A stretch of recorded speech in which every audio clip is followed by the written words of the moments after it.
Boa noite, nossos amigos e companheiros de estudo do Espiritismo. Muita paz para todos e voltamos com a nova edição do programa Encontro com o Espiritismo. E hoje, dia 17 de abril de 2021, gostaríamos de conversar sobre um tema que nós extraímos aqui do Evangelho segundo o Espiritismo, de Allan Kardec, no capítulo 8, que trata bem-aventurados os que têm puro o coração.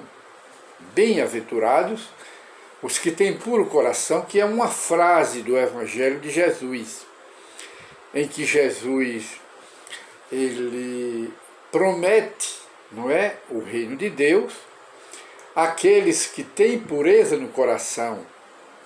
Mas nós sabemos que a pureza de coração aqui na Terra ainda não existe, porque somos espíritos atrasados, somos espíritos inferiores, que somos herdeiros das nossas próprias imperfeições morais, que criam barreiras, criam dificuldades, não é? Montanhas no interior de nossa alma, porque somos espíritos que trazemos de múltiplas existências anteriores, defeitos, vícios, instintos animalescos, mesmo resíduos, não é, das épocas em que vivíamos nas cavernas.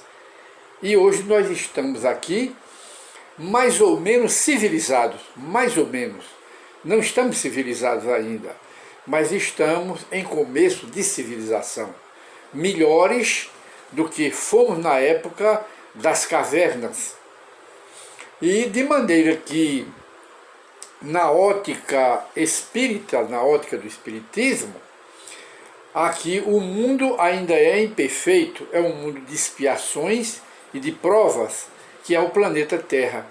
Uma vez que existem mundos superiores à Terra, onde habitam criaturas humanas superiores a nós, evidentemente.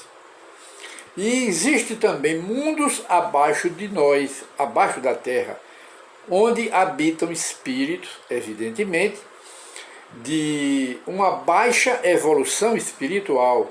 E nós também já pertencemos a esses mundos. E hoje estamos aqui na Terra, bem mais crescidos espiritualmente falando. E neste mesmo sentido, nós encontramos aqui em nosso e-mail, uma pergunta de uma senhora. E a pergunta dela é nesse sentido: as crianças, elas, por natureza, estão salvas quando morrem? Essa é a pergunta da nossa irmã. Não. Na visão espírita, as crianças são a reencarnação de espíritos. Pode, na criança, estar reencarnado um espírito bom, amigo, mas pode estar reencarnado na criança um espírito mau, perverso, inimigo do bem, porque a criança é também a reencarnação de um espírito que viveu aqui na Terra, que teve muitas e muitas encarnações.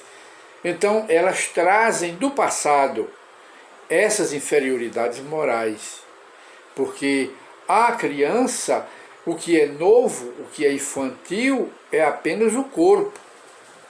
Mas o espírito é antigo, é velho.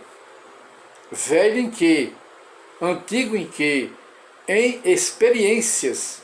Tanto experiência no mal, como experiência no bem, nas virtudes. Aí é o retrato da criança. Logo, aquela frase de que consta do Evangelho e que é mal interpretada pelas religiões, de que Jesus prometeu o reino dos céus à criança precisa de uma interpretação em espírito e em verdade. E esta interpretação o Espiritismo tem.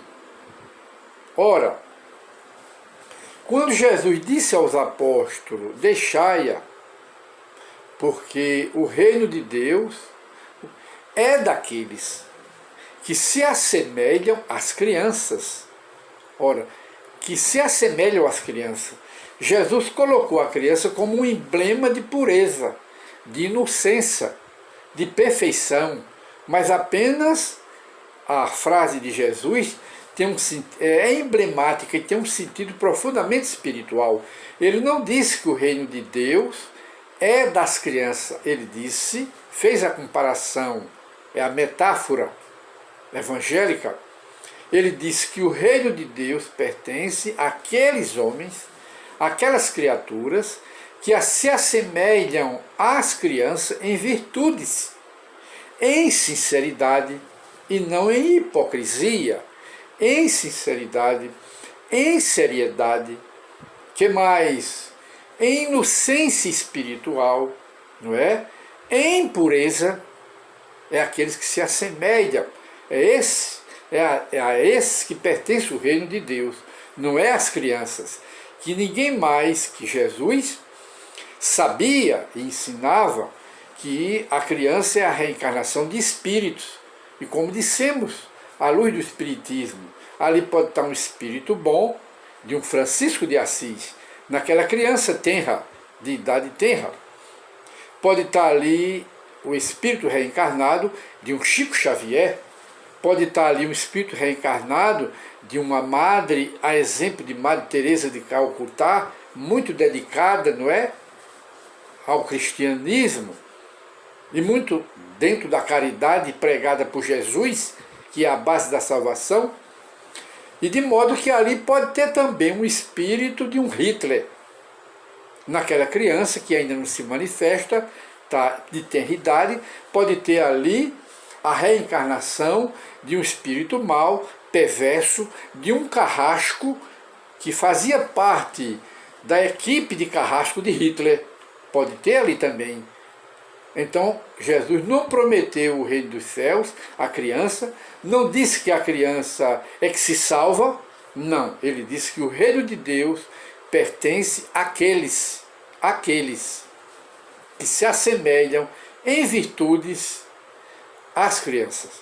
Então ele apresentou a criança como símbolo, ícone das virtudes, da seriedade, da sinceridade, da humildade, da simplicidade de espírito.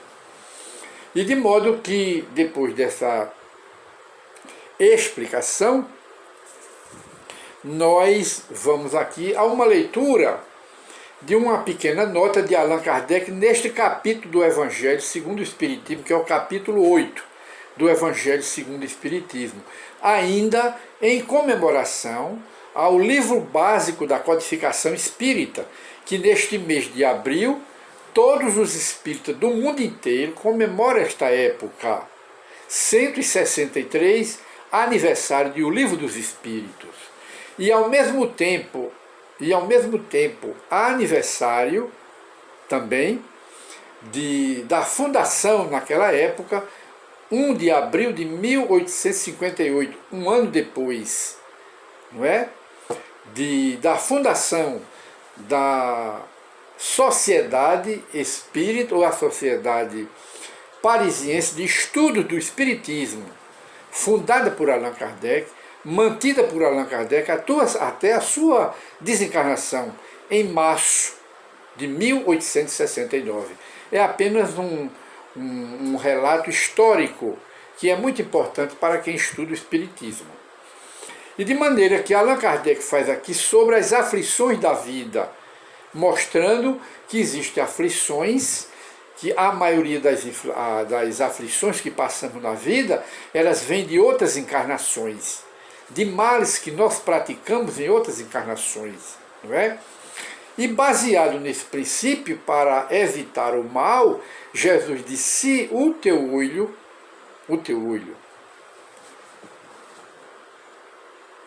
a tua mão, o teu pé, for motivo de escândalo, arranca-o e joga fora. É o que Jesus diz, que significa que nós devemos evitar o mal. Este é o sentido dessa frase de Jesus. Se o teu olho for motivo de escândalo, quer dizer, se com o olhar, ou com a mão, ou com os pés, tudo é simbólico, for motivo de fazer o mal, então arranca o olho, joga fora, tira as mãos, joga fora, arranca teus pés, tuas pernas e joga fora. Mas tudo se resume em evite o mal. Quando pensa de fazer o mal, controle-se e não faça o mal, porque aquele que faz o mal receberá de volta. E Jesus mostra isso, que não é outra coisa senão a lei de causa e efeito. A lei de semear e de colher, que os orientais chamavam a lei do karma. E ao lado da lei do karma está a lei do dharma. A lei do dharma é a que traz a recompensa pela prática do bem. E a lei do karma é a que exige o resgate. É a lei que exige o resgate, que é atrelada à reencarnação. Para isso é que a gente reencarna. Porque Deus não coloca ninguém no inferno. Traz a gente de volta pela reencarnação, manifestando o seu amor, a sua misericórdia infinita, e não coloca ninguém no inferno. E com a medida que medirdes, serás medido, foi isso que Jesus ensinou, é a lei do karma, a lei da colheita. Quem com ferro fere, com ferro será ferido. A cada um será dado segundo as suas obras, lei de causa e efeito, lei do karma que exige o pagamento da dívida, de modo que, com base nesse raciocínio filosófico que o Espiritismo explica, é que as aflições, em sua maioria, elas vêm de outras encarnações, e algumas delas vêm do presente. Aí Kardec diz aqui, nessa breve mensagem, quando uma aflição não é consequência dos atos da vida presente, deve-se buscar as causas numa encarnação passada, numa vida anterior. Tudo aquilo a que se dá o nome de capricho da sorte, mas não é do que efeito da justiça divina, que não inflige, não aplica punições arbitrárias em ninguém, pois que a pena esteja sempre, não é? Pois que a penalidade, não é? A punição esteja sempre em correlação com a falta, em relação íntima.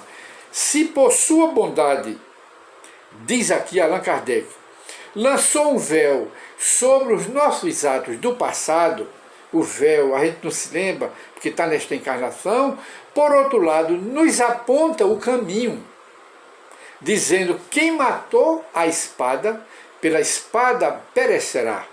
Palavras de Jesus, que se podem traduzir assim, a criatura é sempre punida, sempre castigada, por aquilo em que pecou, ou pecou nesta vida, ou pecou em encarnação passada.